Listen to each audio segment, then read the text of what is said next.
Bonjour, c'est Christelle Cronier. Tout de suite, on parle avec Olympe Chabert, la cofondatrice de SmartBac et responsable du programme Économie circulaire HEC, ou comment des femmes investissent avec succès des métiers d'hommes. Bonjour Olympe. Bonjour Christelle. Alors vous avez fait un pari en 2021, celui de lancer votre entreprise SmartBac, une start-up de l'économie sociale et solidaire. Alors quel est son objectif ? Alors, notre mission chez SmartBac, c'est de donner la meilleure seconde vie à chaque retour e-commerce. Et pourquoi ? Parce qu'en fait, aujourd'hui, les retours, quand vous achetez un produit en ligne et que vous avez envie de le rendre, c'est quelque chose qui est très complexe à gérer pour les marques. Et ce qui fait que quand les produits reviennent en entrepôt, souvent ils sont mal valorisés, ils dorment dans un coin ou même ils finissent à la benne. Et donc nous, notre pari et notre objectif, c'est de se dire que chacun de ces produits pourrait être revendu en seconde main ou donné à une association. Et c'est ce qu'on permet, en fait, pour les marques qui doivent gérer ces retours, de le faire pour eux. Et du coup, de leur offrir une gestion clé en main là-dessus de leur retour. Et on commence par les meubles pour l'instant. Oui, j'ai vu que chaque meuble, finalement, faisait 500 km généralement pour revenir en entrepôt, sans pouvoir être remis en stock dans 80% des cas. Ouais. Donc c'est vraiment vous aider à une gestion plus responsable des retours.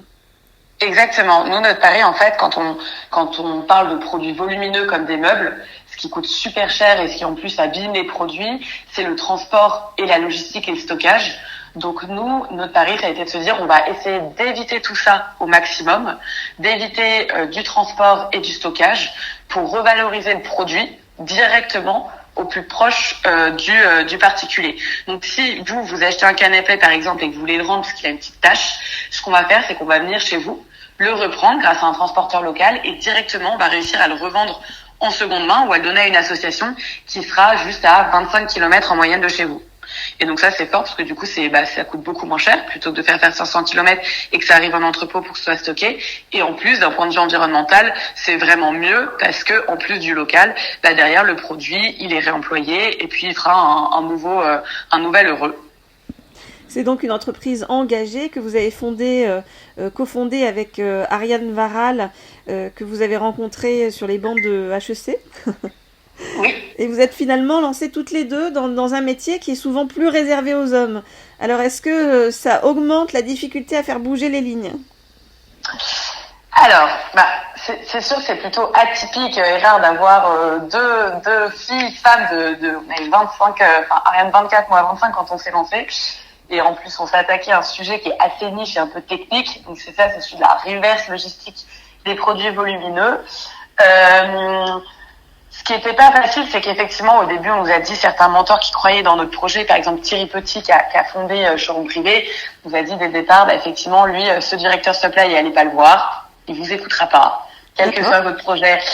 Donc ça, c'était pas forcément facile à entendre, et on s'en est rendu compte sur quelques calls clients où moi j'allais et je faisais venir mon stagiaire Théo, parce que c'était hyper intéressant aussi pour lui. Directement, on allait se tourner vers lui en disant, Monsieur, pouvez-vous nous présenter SmartBac ? Donc j'étais bon. Et Théo, vas-y, présente-toi et je présenterai SmartBac après. Donc il y a des petits biais comme ça, juste parce que c'est rare. Je pense qu'aujourd'hui, finalement, on a réussi quand même à prouver notre légitimité sur le secteur, juste parce qu'on a signé des premiers clients. Maintenant, on a des très bons chiffres, on a des bons résultats. Notre proposition de valeur, elle est là. On est moins cher que les process qui existent sur le marché. Et donc, finalement, c'est ça qui paie. Et aujourd'hui, je sais que derrière nous, dans notre dos, on nous appelle avec Ariane les filles de la reverse. Et donc, certains logisticiens, transporteurs ou distributeurs parlent de nous. Est-ce que tu as rencontré les filles de la reverse ? Et donc, je pense que c'est peut-être plus une force parce que c'est rare et au moins du coup aussi on retient et ça suscite la curiosité. Donc voilà, je pense qu'au début c'était potentiellement un peu plus compliqué de gagner en légitimité, en crédibilité, surtout qu'on n'est pas de ce secteur-là et surtout qu'on était très jeunes. Et maintenant, finalement, tous nos interlocuteurs, c'est des hommes de plus de 40 ans en général, des directeurs supply, mais on a des chiffres derrière nous qui prouvent que en fait notre modèle il est efficace. Donc vous avez été formé à HEC, vous avez complété votre cursus business avec un volet d'ingénieur agronome chez AgroParisTech, je crois. Oui, c'est ça. Est-ce qu'il y avait beaucoup de femmes dans votre cas ? Il y en avait un peu qui faisaient des doubles diplômes, donc Alix, Ariane, mon associée, elle est allée aux mines. Moi, je suis allée à l'agro. Il y en a des quand même, pas mal. Nous, à l'agro, on était on a été deux filles à faire HEC agro. Donc oui, il y en avait. Et en plus, l'agro, moi, c'est quand même une école d'ingénieurs, mais très où il y a beaucoup de femmes, une majorité de femmes, et qui est même, je pense, plus féministe dans l'esprit que HEC. Donc oui, il y en a, et je pense qu'il y en a de plus en plus qui font ces doubles passerelles et qui voient l'intérêt à avoir la double casquette aussi ingénieur et business. Oui, parce qu'on dit qu'il y a peu de femmes encore, ou en tout cas pas assez de femmes chez les ingénieurs. Ouais. Et comment est-ce qu'on est accueilli par les ingénieurs hommes ? C'est ça. Moi, je pense que c'est un cas un peu spécifique c'est un cas un peu spécifique parce que AgroParisTech, c'est une des seules écoles d'ingénieurs, je pense, où il y a une majorité même de filles. Et dans l'esprit, c'est quand même super ouvert et très féministe par rapport, quand on en parlait avec Ariane aux mines, effectivement, il y a quand même plus d'hommes. Mais ça change progressivement. Donc, moi, dans mon cas, j'ai trouvé même que l'agro, c'était dans l'esprit, plus inclusif et un peu moins misogyne qu'HEC. Je pense qu'il n'y a pas forcément de règles, ça dépend pas mal des cultures d'école, à mon avis. HEC, c'était assez misogyne ? Il y a un peu plus, justement, à HEC, il y a un peu plus d'hommes que de femmes. Et voilà, avec les associations de rugby ou autres, il y a un peu plus le côté mec grande gueule que j'ai trouvé en tout cas qu'à l'agro. Après, je pense que c'est propre à plein d'écoles, plein d'autres écosystèmes. Il y a beaucoup de femmes qui commencent par des grosses entreprises, comme vous, par exemple, vous étiez chez Nestlé en tant que bras droit du directeur de l'innovation. Et qui ensuite passent à l'entrepreneuriat parce qu'elles se disent que finalement elles auront peut-être moins de barrières en termes d'équité ou de parité. Donc vous êtes passé du chocolat à l'entrepreneuriat. Qu'est-ce que vous avez ressenti en fait sur le chemin et puis vous aviez vraiment envie d'avoir les mains dans le cambouis? Ouais, alors déjà en rentrant chez Nestlé, le poste que j'occupais, donc c'était d'être bras droit du directeur innovation et de faire de l'intrapreneuriat. Donc déjà assez tôt, j'avais un peu cette volonté de faire bouger les lignes et je me disais si on fait changer d'un point de vue environnemental quelques bonnes pratiques chez Nestlé, on aura un impact décuplé parce que c'est la première multinationale agroalimentaire. Donc c'est pour ça que je suis rentrée là-bas et c'était top parce qu'effectivement ça m'a bien formée, ça m'a permis de comprendre comment fonctionne un grand groupe. En plus, j'ai travaillé sur des sujets aussi de reverse logistique, donc en fait pour la vente de produits en vrac ou de consigne. Donc c'était super, mais j'ai eu pas tant de frustration en termes pour gravir les échelles ou autres, mais je me suis rendu compte que les grosses boîtes avaient du mal à innover, c'était quand même des grosses machines. Et moi, chez Nestlé, j'allais chercher des petites startups avec qui on pouvait avancer et aller plus vite pour faire cette vente en vrac ou autre. Et je me suis plus reconnue dans l'autre partie de me dire que moi, j'allais être une petite startup qui, pareil, allait bosser avec des grands groupes pour les aider à avancer et à aller plus loin.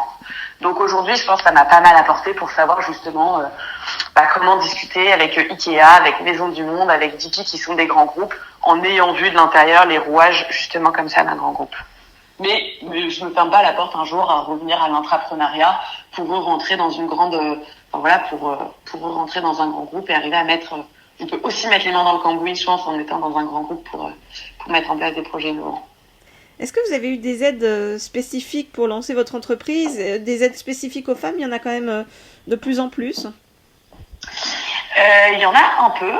Ce qui est marrant, ce qu'on s'est dit avec Ariane, c'est qu'en fait, soit on se retrouve dans des concours classiques ou dans des process classiques pour faire des prêts d'honneur, des concours de pitch ou autres, et là, il y a majoritairement des hommes entrepreneurs, et sinon on tombe directement dans l'extrême où c'est des concours et pareil, des subventions, des événements spécifiquement dédiés aux femmes. Donc c'est marrant parce que soit il y a l'un, soit il y a l'autre. Et effectivement, on a commencé comme ça en allant dans un incubateur qui s'appelle Willa, spécifiquement dédié aux femmes. Mais très rapidement, on a aussi rejoint Station F où là, c'est pour tout le monde. On a fait des concours aussi, par exemple un concours à Polytechnique du prix X Impact Tech, donc pour pas mal de projets dont il y avait au moins une femme fondatrice qui allait innover dans la tech et avec de l'impact. Et donc là, on a remporté donc le prix coup de cœur là-dessus, et on a fait un prix aussi créatrice d'avenir là pour justement récompenser des femmes qui innovaient dans des secteurs spécifiquement masculins. Vous avez été finaliste du prix Audace de créatrice d'avenir, qui met justement en lumière des femmes entrepreneurs qui innovent dans des secteurs particulièrement masculins. Oui. Ouais, exactement. Et on fait, on en profite quoi. Dès que s'il y a des aides, et justement des aides, des subventions, des événements qui mettent en valeur des femmes, on est contente aussi d'y participer et mais en revanche, on se restreint pas qu'à ça, et en fait on a une boîte à tout et on est entrepreneur comme n'importe qui d'autre. Quelles sont les femmes chefs d'entreprise que vous prenez pour modèle ? Celles que j'ai rencontrées qui m'ont beaucoup inspirée. Je pense que là, comme ça, j'en citerai deux. Il y a Maud Sarda, qui a créé le label Emmaüs, qui en fait est la marketplace digitale pour permettre aux associations Emmaüs et autres de vendre des produits de seconde main. Et elle, on l'a rencontrée, elle est super inspirante, elle croit dans son projet. Il y a une vraie dimension solidaire derrière le label Emmaüs qu'elle a créé, et voilà. Et ce qui est intéressant en discutant avec elle, c'est qu'elle disait qu'elle était obligée, pour mettre en avant le label Emmaüs et se faire connaître, de prendre une casquette très militante, et c'est ce que je trouve intéressant, parce qu'en fait il y a, je pense, un peu moins de femmes qui sont mises en lumière que d'hommes, et que dès qu'elles le font, effectivement il y a cette casquette militante qui est obligée d'être prise pour gagner un peu plus en visibilité. Et après, la deuxième femme aussi que j'ai rencontrée et qui m'a beaucoup inspirée, c'est Inès Leonardini, qui a fondé Digital for the Planet. Et elle, qui est une femme entrepreneur super reconnue, très optimiste, qui dégage, qui a une super pêche et une super énergie, tout en étant très humble. Et elle, ce qu'elle nous disait, ce qu'elle nous disait à plusieurs autres femmes entrepreneurs, qui m'a pas mal marqué, c'était le côté où de temps en temps, pour lutter contre le sentiment d'imposture ou autre, elle prenait pas mal de casquettes. Et donc quand elle était chef d'entreprise, elle prenait une certaine casquette. Quand elle était manager, elle se forçait à se dire que elle se mettait dans une autre posture pour donner des feedbacks, pour potentiellement être un peu plus dure. Quand elle était commerciale et qu'elle devait négocier, elle changeait aussi de casquette. Et je trouvais cette image assez parlante et voilà, et assez marquante.